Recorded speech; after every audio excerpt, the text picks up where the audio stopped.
अस्सलामुअलैकुम dear viewers, हमारा आज का टॉपिक है सूदी कर्जे की अक़सात जमा करना। क्या ये भी सूद के ज़ुमरे में आता है या नहीं? ये एक सवाल है जो एक भाई ने पूछा है। वो कहते हैं कि मेरा इजी पैसा, जैज़ कैश वगैरह का काम है। मेरे पास कशफ फाउंडेशन की इंस्टॉलमेंट जमा कराने के लिए लोग आते हैं। मैं उनकी एक साथ जमा करता हूँ, तो शरीयत के मुताबिक इसका क्या हुक्म है? मैं ये एक साथ जमा करूँ या नहीं? अगर नहीं तो फिर मैं क्या करूँ?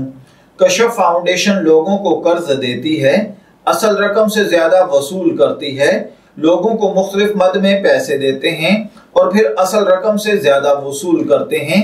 इसका शरई हुक्म क्या है?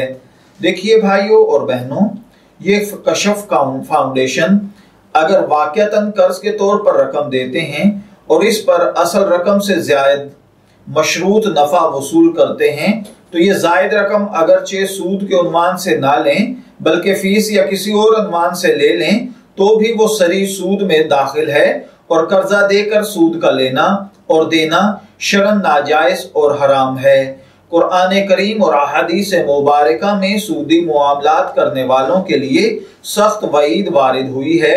किसी भी किस्म का सूदी मुआमला करना, उसमें ताअव्वुन करना नाजायज है। मज़कूरा जो मसला पूछा गया है, इस हवाले से अगर वो अफराद सूद पर कर्ज ली हुई रकम की वापसी के लिए आपके पास आते हैं और साथ सराहत करते हैं कि यह रकम कर्ज मासूद की है और ये जमा करनी है, तो साइल का मज़कूरा के साथ जमा करना, कशफ फाउंडेशन तक पहुंचाना सूदी रकम की तरसील है। इसलिए तरसील की ये सहूलत फराहम करना, इसके बदले उजरत लेना शरन दुरुस्त नहीं है। कुरान पाक की सूरह माइदा की आयत नंबर 2 के अंदर अल्लाह ताला ने फरमाया है, वला ताअव्वनु अलल इस्मि वल उद्वान। तो इसका मतलब ये है, अल्लाह ताला कमी बेशी मुआफ फरमाए कि तुम गुनाह के कामों में एक दूसरे के साथ तावन और मदद न करो। मैं दुआगो हूँ कि अल्लाह ताला हमें इन बातों को समझकर इनके मुताबिक अमल करने की तौफीक अता फरमाए। शब्बीर अहमद को इजाजत दीजिए, फिर हाजिर होंगे किसी नए टॉपिक के साथ।